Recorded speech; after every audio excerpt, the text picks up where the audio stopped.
गेहूं की खरीद कितनी हुई, शेयर बाजार में क्यों लौटी रौनक, सोने में आई कितनी गिरावट और चांदी में निवेश करने वालों को होगा कितना फायदा। मारुति लेकर आई कौन सी नई कार, जानेंगे हम आज के मनी टाइम में। नमस्कार, मैं हूं वरुण। स्वागत है आपका प्राइम टाइम शो यानी मनी टाइम में। सरकार की गेहूं खरीद चालू वर्ष में अब तक 12% बढ़कर 111 लाख टन हो गई है। साल भर पहले की समान अवधि में ये 99 लाख टन रही थी। खाद्य मंत्रालय ने बताया कि गेहूं की खरीद का काम अच्छी तरह से चल रहा है। खरीद प्रक्रिया से अब तक लगभग 11,90,000 किसान लाभान्वित हो चुके हैं। न्यूनतम समर्थन मूल्य पर गेहूं की खरीद पर 23,663 करोड़ रुपए खर्च होने का अनुमान है। सरकार ने वर्ष 2023-24 के लिए 3.42 करोड़ टन गेहूं खरीदने का लक्ष्य रखा है। प्रमुख कंपनियों के तिमाही नतीजे अच्छे रहने से निवेशकों का भरोसा एक बार फिर बाजार में मजबूत हुआ है। इस वजह से सोमवार को बीएसई सेंसेक्स 401 अंक उछलकर एक बार फिर 60,000 अंक के स्तर को पार कर गया।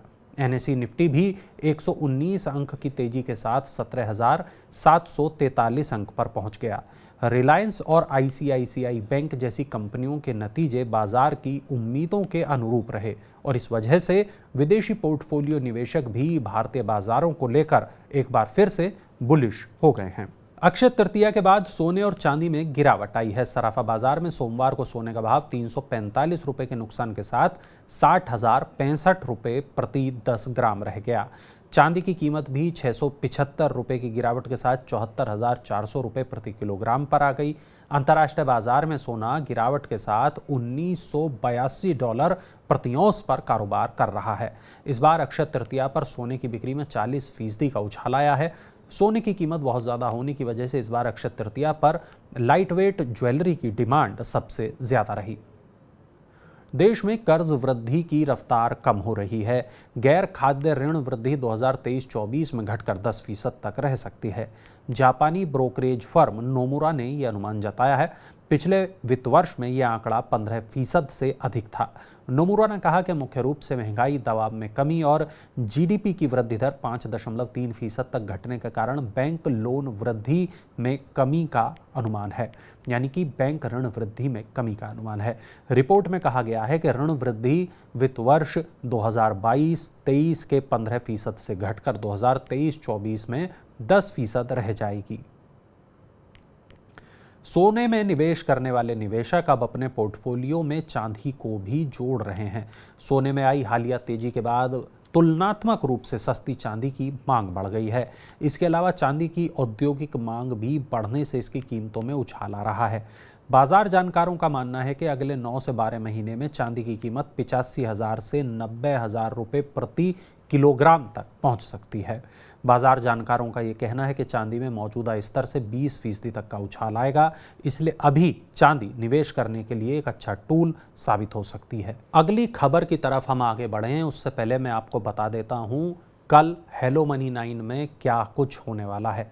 दोपहर 1 बजे हेलो मनी 9 रोजाना की तरह आपके लिए लेकर आएंगे मेरे सहयोगी विपुल सिंह, और कल एक बहुत खास मेहमान उनके साथ होंगे। Gaurang Shah senior vice president हैं जियोजीत फाइनेंशियल के।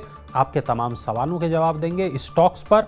मंगलवार 1 बजे जुड़ना मत भूलिएगा हेलो मनी 9 पर मेरे सहयोगी विपुल सिंह के साथ। 9311121874 ये नंबर है हमारे व्हाट्सएप का। आपका अगर कोई भी सवाल है आप लिख भेजिए। स्टॉक से जुड़ा हुआ गौरांग शाह आपके तमाम सवालों का जवाब देंगे। चलिए तो अब रुख करते हैं अगली खबर का, और अगली खबर है उपभोक्ताओं से जुड़ी हुई। उपभोक्ता खपत में बढ़ोतरी और दुकानों का किराया बढ़ने से शॉपिंग मॉल संचालकों की आय चालू वित्त वर्ष में 7 से 9% बढ़ने की उम्मीद है। रेटिंग एजेंसी क्रिसिल का ये कहना है कि ये कोविड पूर्व या वित्त वर्ष 2019-20 के राजस्व का लगभग 125% होगा। क्रिसिल ने बताया कि बीते वित्त वर्ष कोविड प्रतिबंध हटाए जाने के बाद से मॉल में आने वालों की जो संख्या है उसमें अच्छी खासी वृद्धि हुई है और राजस्व 60% वृद्धि के साथ कोविड पूर्व के स्तर का 116% हो गया है। अगर आप भी शेयर बाजार की ज़्यादा रिटर्न देने वाली योजनाओं में निवेश करते हैं तो सावधान हो जाइए। एनएसई ने इस तरह की योजनाओं के प्रति निवेशकों को आगाह किया है। एनएसई ने वीना, अंकिता मिश्रा और विशाल नाम के व्यक्तियों की योजनाओं से बचने की चेतावनी दी है। ये तीनों लोग न तो एनएसई के पास सदस्य के रूप में रजिस्टर्ड हैं और न ही एनएसई के किसी रजिस्टर्ड सदस्य की ओर से अधिकृत हैं। ये लोग अवैध तरीके से ज़्यादा आकर्षक रिटर्न देने के नाम पर निवेशकों को चूना लगा रहे हैं। वित्त मंत्री निर्मला सीतारमण ने कहा कि भोले भाले निवेशकों की गाढ़ी कमाई को बचाने के लिए पूंजी ऐप पर शिकंजा कसने की तैयारी है। इसके लिए वित्त मंत्रालय, इलेक्ट्रॉनिक्स एंड सूचना प्रौद्योगिकी मंत्रालय और रिजर्व बैंक के साथ मिलकर काम कर रहा है। सीतारमण ने पूंजी ऐप के खिलाफ निवेशकों को आगाह करते हुए कहा कि उन्हें भी सावधानी बरतनी चाहिए और आकर्षक रिटर्न के बहकावे में नहीं आना चाहिए। पूंजी स्कीम निवेशकों के साथ धोखाधड़ी है, जिसमें नए निवेशकों से जुटाए धन से पुराने निवेशकों को पैसा दिया जाता है और कुछ समय बाद यह स्कीम पैसा लेकर भाग जाती है।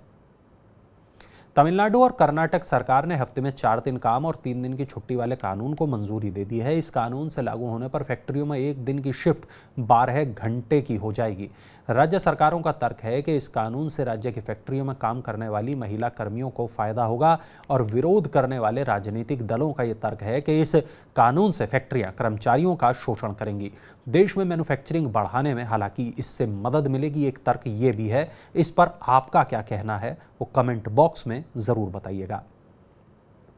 शेयर बाजार में निवेशकों को अधिक लचीलापन देने के लिए बीएसई अपने उत्पादों में बड़े बदलाव कर रहा है। बीएसई पर 15 मई से छोटे लॉट साइज और शुक्रवार को एक नए एक्सपायरी साइकिल के साथ सेंसेक्स और बैंकेक्स वायदा को फिर से शुरू किया जाएगा। सेंसेक्स 30 और बैंकेक्स डेरिवेटिव की पेशकश से निवेशकों को इन लोकप्रिय सूचकांकों में कारोबार करने का अधिक अवसर मिलेगा। बीएसई साप्ताहिक आधार पर विकल्प सौदों को पूरा करने के लिए नियामक से मंजूरी लेगा।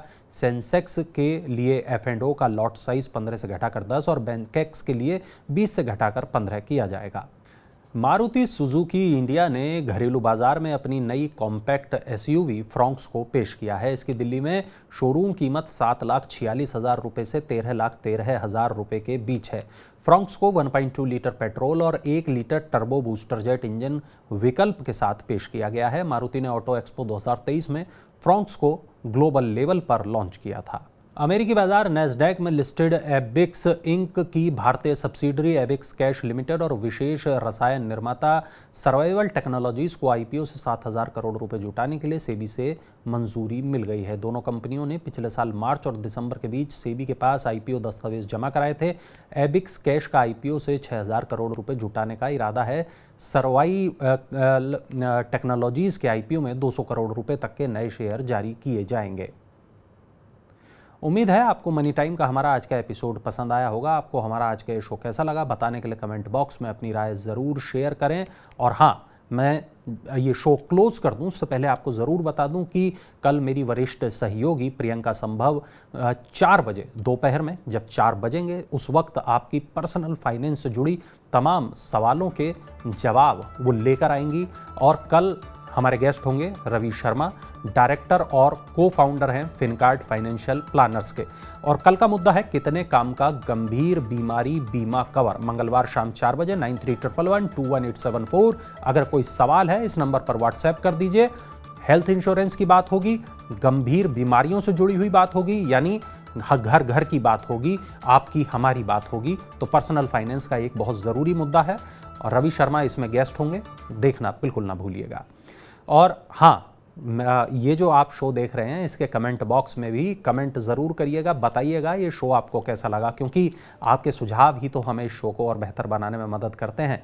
अपने काम की खबरों को देखने के लिए मनी9 के मोबाइल ऐप को ज़रूर डाउनलोड कर लें। नई खबरों के साथ अब आपसे मुलाकात होगी कल, तब तक आप बने रहिए मनी9 के साथ।